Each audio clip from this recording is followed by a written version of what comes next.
Celui-là est très utilisé en fait en électronique. C'est la raison pour laquelle on s'attarde un peu en faisant celui-là. Bon, il s'agit de déterminer tous les paramètres du circuit en fait. Le courant IT, on va attaquer directement là-dessus, sans faire le schéma. IT, qui est là. Voilà. IT. VAT, c'est la tension aux bornes de la résistance du récepteur R5. VAT, c'est comme ça, jusqu'à un récepteur. D'accord? VRT. Et enfin, VCT, c'est aux bornes du condensateur. C'est un récepteur, donc VCT. Les deux flèches s'opposent. IT vient ici. IT, c'est la même chose que ICT, c'est-à-dire IT, c'est la même chose que le courant qui passe par le condo. Et là, c'est attention aux bornes. VS. Voilà. Comme d'habitude, comme les deux premiers exercices, pour résoudre un problème en courant alternatif, en l'occurrence de forme cosinussoïdale, on utilise les nombres complexes. Désormais, on va dire nombres complexes, sans parler du phaseur, d'accord? Les phaseurs sont des nombres complexes, donc on dit nombres complexes. On se sert des nombres complexes pour travailler dans le domaine fréquentiel. Et après, on revient au domaine temporel, en éliminant les nombres complexes. D'accord? On commence donc à transformer la source de tension VS en nombre complexe. Soit VST est égal à 10 cosinus 4T. Il n'y a pas de phi là, comme si phi est égal à 0. D'accord? Et par conséquent, en nombre complexe, VS est égal à 10 l'amplitude fois la phase. La phase, tu mets comme ça 1 et 0. D'accord? Ou tu mets 0 tout court. D'accord? Et ça, 0, comme on a dit, on laisse ça comme ça. On laisse ça comme ça.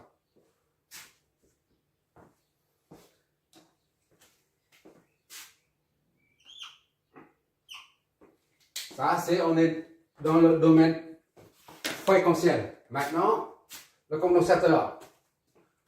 Le condensateur est affecté par la pulsation, c'est-à-dire oméga, c'est-à-dire par la fréquence. C'est la raison pour laquelle la réactance, on a affaire à la réactance, c'est-à-dire 1 sur J oméga C. D'accord?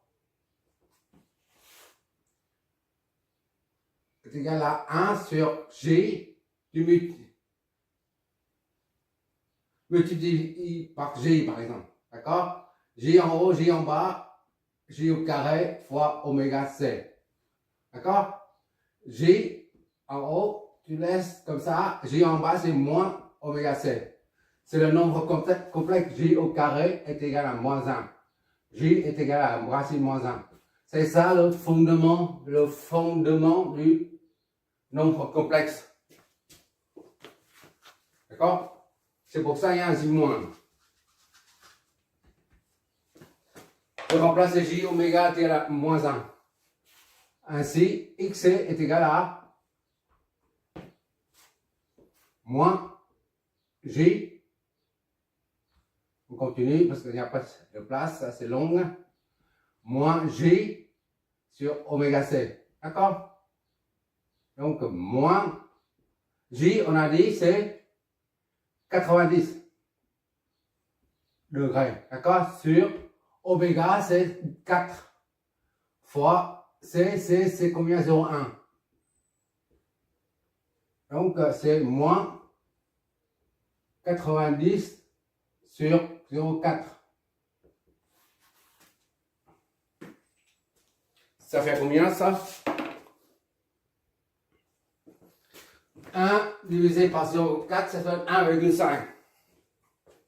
2,5, je veux dire. OK? 1 sur 0,4, 2,5. Soit x est égal à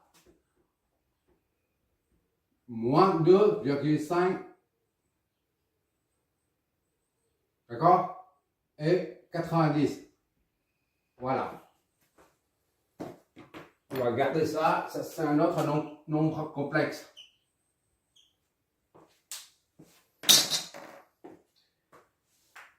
Et maintenant, R. R, elle n'est pas affectée par la pulsation. D'accord? Donc, R reste telle qu'elle. R est égal à 5. Voilà. Maintenant, on fait la somme de l'impédance de 0 à 1. L'impédance somme, c'est-à-dire 1, 2 et 0 ici. L'impédance somme est égale à Z 1, 2 plus Z 2, 0. D'accord? Z 1, 2, c'est R. Il n'y a pas de partie imaginaire. C'est réel. D'accord?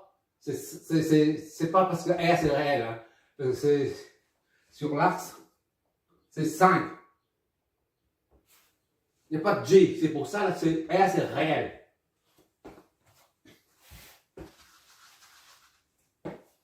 Tandis que ça, là, tu vois bien, il y a la partie J là. Au lieu de mettre ça, je peux très bien mettre moins 2,5 J. C'est pareil au même. D'accord? On va mettre comme ça. C'est plus cool comme ça. Voilà. On peut se servir de ça ou ça, c'est la même chose. R plus Z20. Z20, c'est l'impédance au bord de 2, 0. C'est XC. D'accord? Je mets ça. Z12 plus XC. Voilà. Z12, c'est R. R, c'est 5. XC. 5 plus XC, là. XC, c'est moins 2,5. G. Soit Z somme est égale à 5 moins 2,5 G. Voilà. Voilà, c'est l'impédance de l'ensemble du circuit. De 0, 1, 2, 0. D'accord? On va convertir ça en phaseur, mais c'est pas un phaseur. D'accord? Z, c'est pas un phaseur. Hein? On met sous forme, on va mettre Z sous forme module et phase. D'accord? Et pour ça, le module, c'est module de Z somme. Le module de Z somme est égal à 5 au carré plus moins 2,5 au carré la racine. Z somme module est égal donc à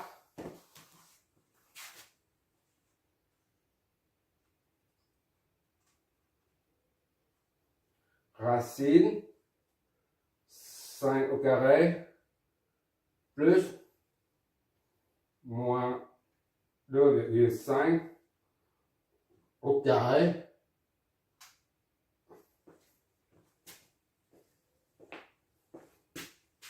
cinq racines de 5, d'accord, sur 2. Ça fait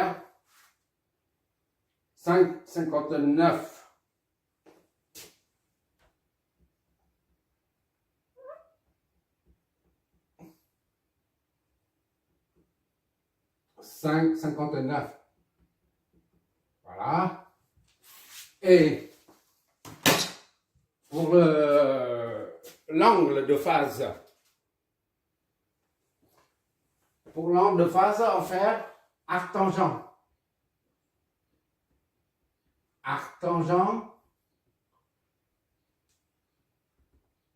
Tangent de ça sur ça. D'accord?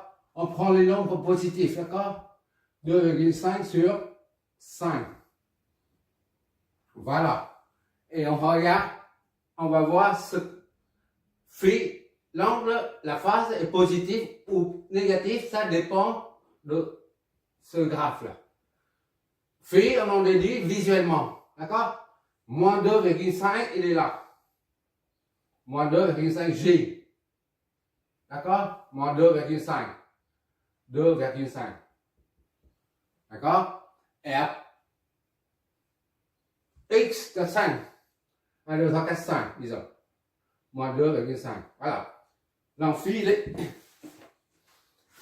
5 là, ici. D'accord? Et tu descends à moins 2,5. D'accord? C'est ici. Le nombre complexe, la somme, il est là. D'accord? Et l'angle, tu comptes toujours à partir de 0 là. D'accord? Ici, c'est l'angle. Phi. Donc, le phi est négatif parce qu'il va dans le sens opposé du sens trigonométrique. Le sens trigonométrique, c'est comme ça. C'est positif. Là, l'angle va dans l'autre sens, c'est négatif. Donc, tu mets ainsi moins devant. Tu en déduis phi à partir visuellement. D'accord? Sinon, tu te trompes. Arc tangent, il y a des calculatrices qui ne tiennent pas compte de ça, de ce moins. Ça m'est arrivé. C'est pour ça que j'utilise cette méthode. Donc, phi est égal à moins quelque chose. C'est arc tangent de ça.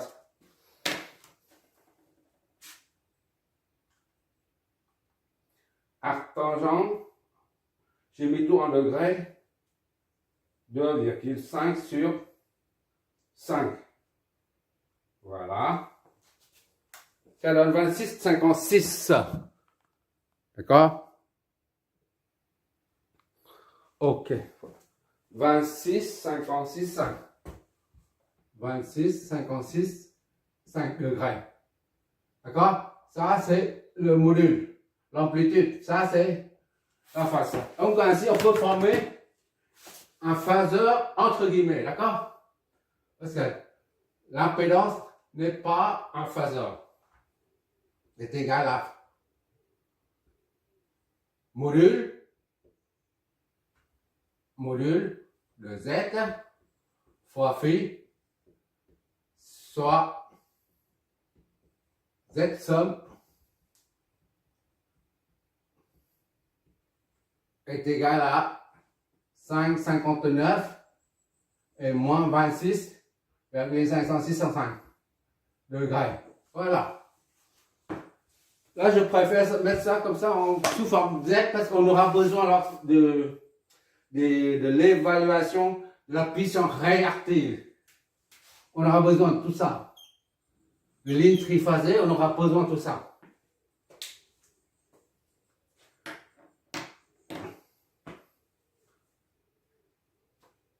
Bon, maintenant on utilise la DOM. VS, la tension totale au bornes de tout ça, de Z total.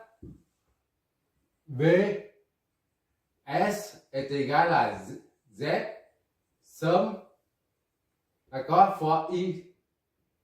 D'accord? C'est à partir de là où on a dit I. Donc I est égal à VS divisé par Z somme. Ce sont des nombres complexes, d'accord?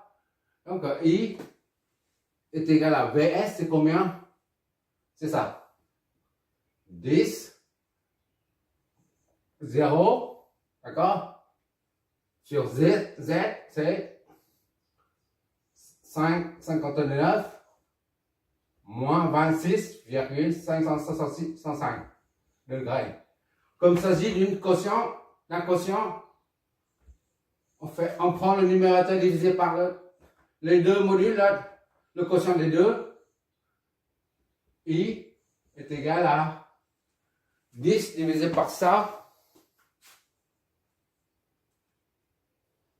5,59, 1, 789. Quoi?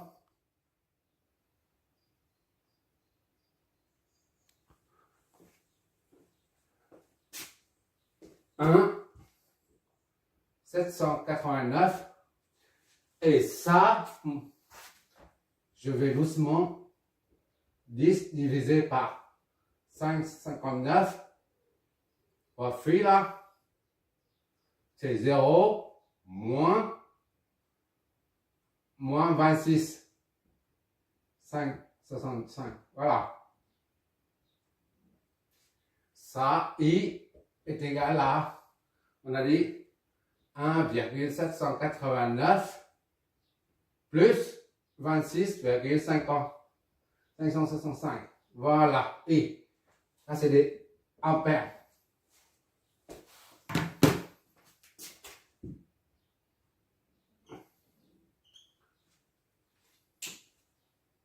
Maintenant, VAT maintenant et VCT.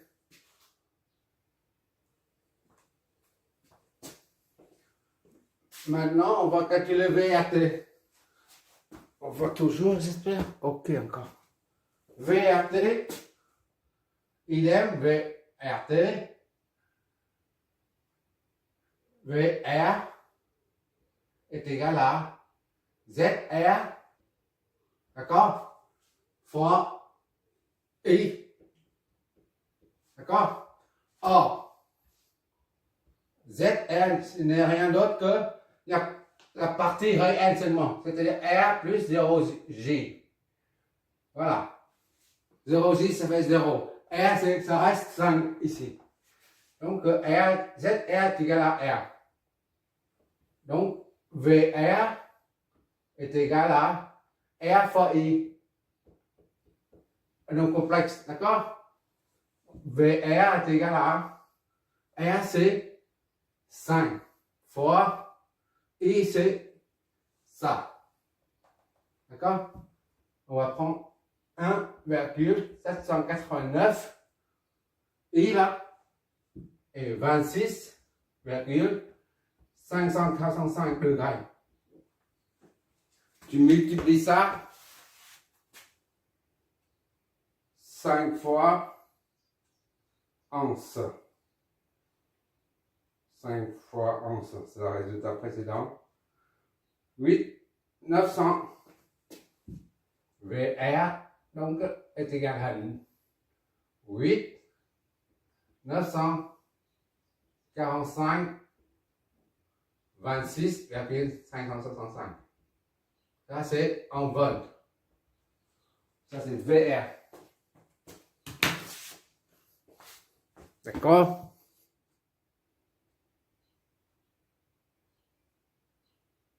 Ok. On fait la même chose pour VC. Attention aux bornes. En prenant phaseur et non complexe. VC est égal à XC fois I. C'est le même courant partout, d'accord? Donc, est égal à XC, c'est combien? On l'a trouvé ici. D'accord? Moins 2,5, 90 degrés, d'accord? Fois I. I, il est là. Fois 1, 789, 26,565 degrés. Il suffit de multiplier les deux phaseurs, les deux modules là. On va toujours. Ok. VC et donc est égal à 2,5 fois 2,5 fois l'amplitude fois l'amplitude. Et les phases, on les additionne, d'accord? Moins 2,5 fois 1,79. Ça donne moins 473. Oui. Moins 473. Et ça, on ajoute 90 plus 26, soit VC est égal à, je mets de l'autre côté, moins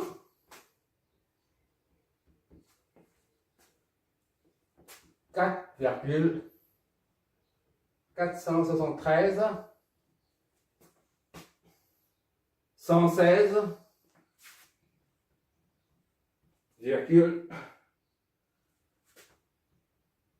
degrés volts.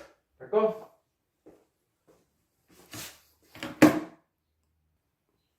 Comme on a dit, les phasors, il faut faire de sorte qu'ils soient positifs. D'accord? Ici c'est plus 10. Ici c'est plus. Ici c'est plus. D'accord? Ici c'est plus. Pourquoi plus? Parce que pour dessiner, pour comparer les phases, on met des comme ça. Comme un tube sur un circuit. Ça c'est une quantité positive. C'est comme sur un circuit, tu mets ici, on suppose comme ça, mais après, I par exemple, mais après tu trouves I est moins. Si tu trouves I est égal à 2, 0,2, alors ça c'est bon. Mais si tu trouves I est égal à moins 0,2 par exemple, et bien tu inverses le sens, d'accord? Et tu mets la valeur positive. Une valeur physique positive, mais tu ne mets pas moins. D'accord? Ici, c'est pareil. C'est le même principe. La valeur négative fait partie des valeurs algébriques. Mais physiquement, ça n'existe pas. Par exemple, la dérivée. La dérivée. Dérivée, c'est quoi en fait? C'est un accroissement algébrique, voilà. Accroissement algébrique, accroissement algébrique, c'est-à-dire quoi? Si ça monte, la dérivée est positive, d'accord? Ça c'est dérivée positive, parce que ça c'est positif et ça c'est positif. Et là, c'est positif et négatif. D'accord? Ça, c'est négatif là. Ici, la dérivée est négative. La dérivée est négatif. Ici, la dérivée est positif. C'est un accroissement algébrique. Quand c'est positif, ça signifie que ça monte. Ça croît. Et quand c'est négatif, ça descend. Mais le fait que ça monte ou ça descend, ça ne change rien, strictement rien au phénomène physique, ou à la quantité physique en fait. C'est juste pour dire une valeur algébrique, c'est-à-dire il y a ici moins et plus. Pour signifier quelque chose, moins et plus pour signifier quelque chose. Pour un courant continu, on dit plus c'est dans ce sens. Et quand tu trouves moins, c'est dans l'autre sens, c'est tout. Mais la valeur, l'intensité, elle n'a pas de valeur, elle n'est pas négative. D'accord? Le cas de la dérivée est très parlant en fait. Bon, maintenant c'est négatif là. Il faut transformer ça en positif. Il suffit de plus, comme on a dit, là c'est négatif. Il suffit de tourner rajouter, en prenant ça comme point de repère, 0, il faut rajouter 180 pour avoir l'opposé. Et ici, là, c'est moins. L'opposé, c'est plus 4,700. C'est-à-dire VC est égal à 4. VC, tu mets 4,473. Donc, tu dois modifier ça. Plus 180. Qu'on vient de dire 116,565 plus 180. Voilà. VC est égal à 4,473 276,565 degrés. Et qu'est-ce que ça signifie? Ici à là, 180, ici à là, c'est 270. 270, d'accord? Ici, c'est 180. Et bon, tu bouges un peu plus jusqu'à 200. Là, 500, 505. Voilà. Et ça revient à dire que ça, c'est 300 moins ça, ça donne ça. Ça donne moins quelque chose. Ça, c'est 300, d'accord? Moins ça. Moins. Tout de suite, 300. 360, qu'est-ce que je fais? Le cercle complet. Ça donne 63. 360 moins 276. 500, ça va être 63,435 degrés. C'est la différence entre 365 et ça. Donc, la différence est ici, là. Ici, c'est 63,435 degrés. Or, ça tourne vers le bas, c'est moins. D'accord? Je préfère aller détailler tout, après on va vite. Il faut détailler au moins une fois. Bon, c'est-à-dire VC est égal à 4,4373 moins 63, 4,35 degrés. Voilà. Ça, c'est en vol. Tous les phaseurs sont positifs. D'accord?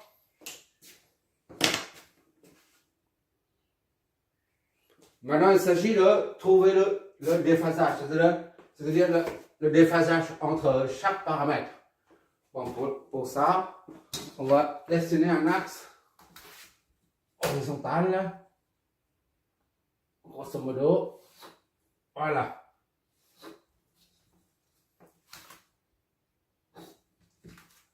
Et ça, comme repère, sinon on n'a pas besoin, d'accord? L'axe vertical. Bon, l'angle le plus petit en valeur algébrique, c'est, là c'est 90, ça c'est moins 26, ça c'est 26, le plus petit pour l'instant c'est moins 26.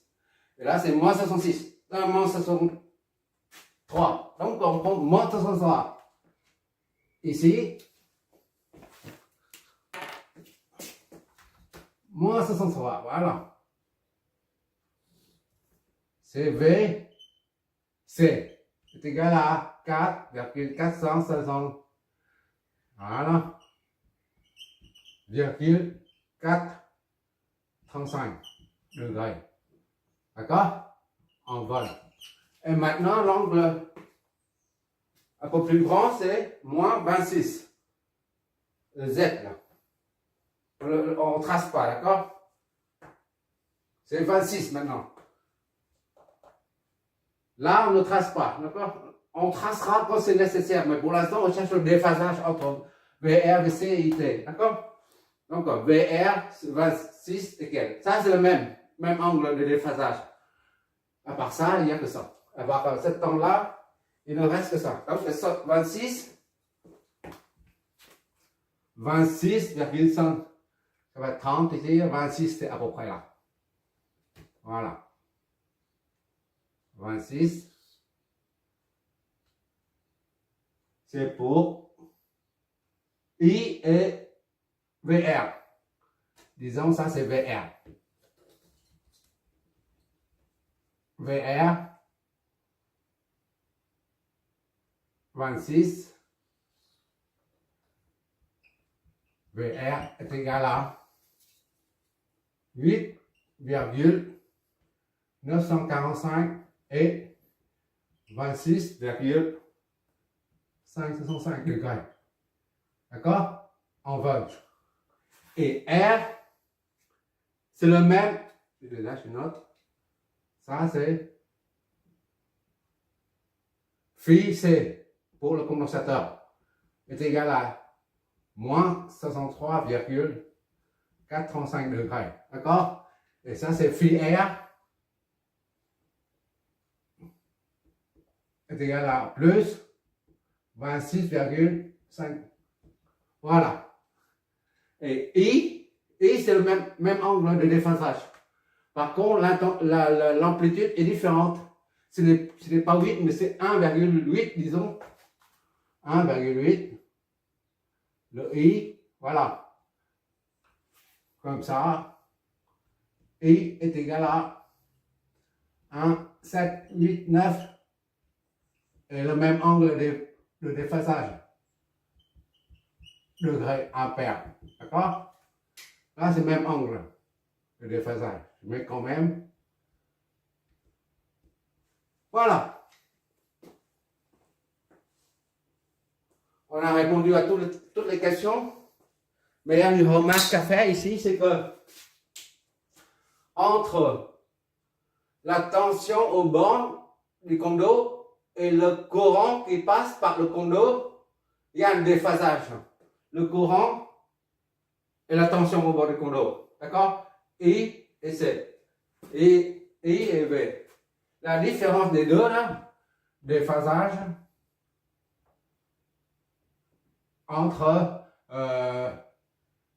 VC et IC. I. C'est I. C'est égal à. On a dit, on prend la valeur absolue pour simplifier la vie. D'accord? Plus 26,565 degrés. Et tout ça, ça nous donne combien ça? 63,435 plus 26,565 90.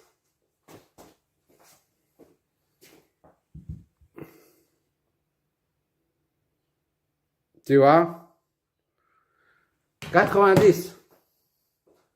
La valeur absolue, c'est ça plus. Donc, le déphasage, c'est 90 positif. D'accord? Donc, entre VC, déphasage, et phasage, 90 degrés.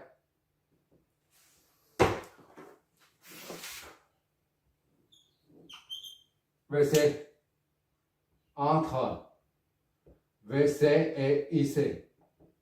D'accord? On retrouve bien là la tension au bord du condo.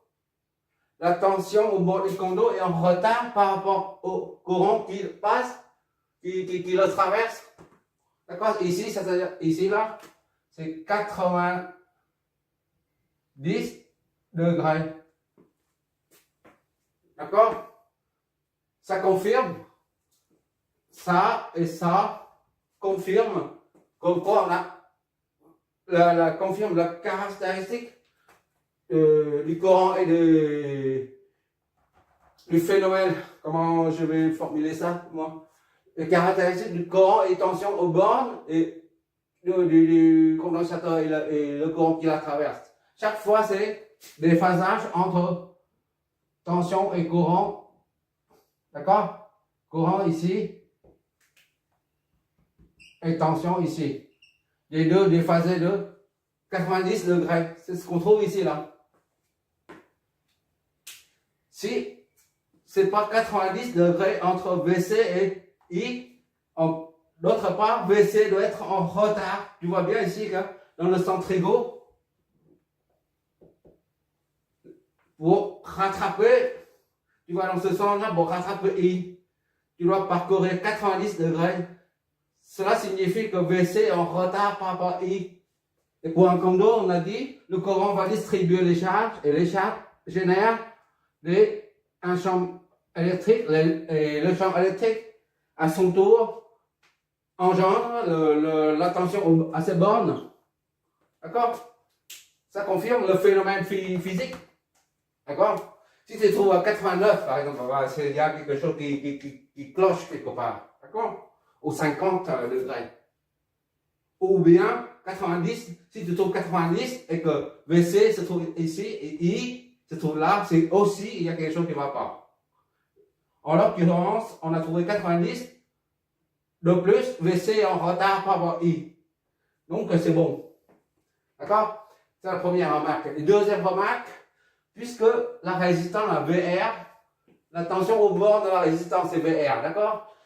I, c'est toujours le même courant qui traverse. Celui qui traverse R va traverser aussi également le condensateur.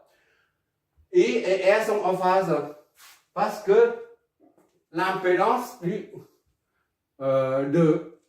1, 2 là, au bord 1, 2, c'est R.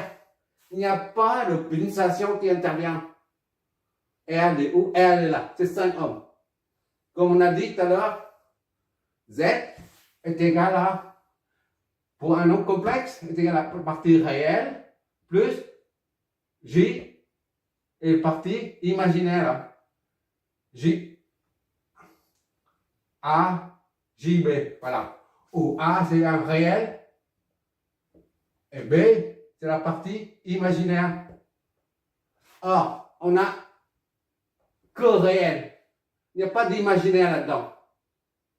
D'accord? C'est pour ça que Z, R n'est pas affecté par la pulsation. Donc, la tension au bord de la résistance et le courant qui passe par la résistance sont en phase. Les deux vecteurs sont confondus. Les deux angles, sont identiques. D'accord? Ça, c'est la deuxième remarque. Bon, maintenant, on revient au domaine réel, temporel. Pour finir, tout ça, on a comparé, c'est bon, ça permet les phaseurs, les nombres complexes. En général, on dit les nombres complexes, d'accord? On oublie les phaseurs, parce que les phaseurs, c'est juste un nombre complexe qui dépend de la fréquence. Et comme la fréquence est toujours la même, on oublie la fréquence. On parle du nombre complexe seulement, d'accord? Bon, maintenant, V, I là. I, on ramène à I, T. Maintenant, on ramène au temps, au domaine temporel, c'est-à-dire on remet l'amplitude, tout simplement, est cosinus de 4. Oméga, c'est 4 là. D'accord? 4T, ça ne change pas, plus la phase, 26,565 degrés. Ça, c'est en ampères. D'accord? Et VR, maintenant, on l'amène, on la transforme, on l'amène au domaine temporel. On prend l'amplitude 8, 9, 45, d'accord? Cosinus de 4T, c'est toujours la même pulsation, plus l'angle de phase. C'est la même. Ça, c'est en volts. Et enfin, VC, on l'amène au temporel. Ça, c'est VR, le CT. D'accord? Est égal à 4,473, allez, 47,3 cosinus de 4t moins 63,435 degrés. Voilà, terminé. Ça permet d'avoir les courbes physiques temporelles, d'accord?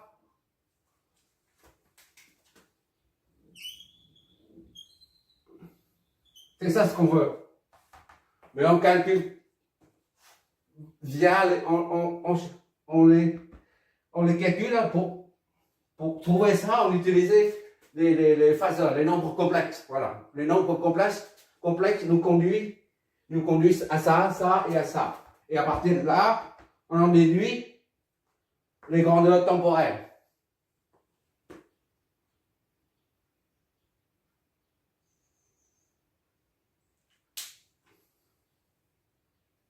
Merci d'avoir regardé. Tu regarderas le résultat des simulations. D'accord?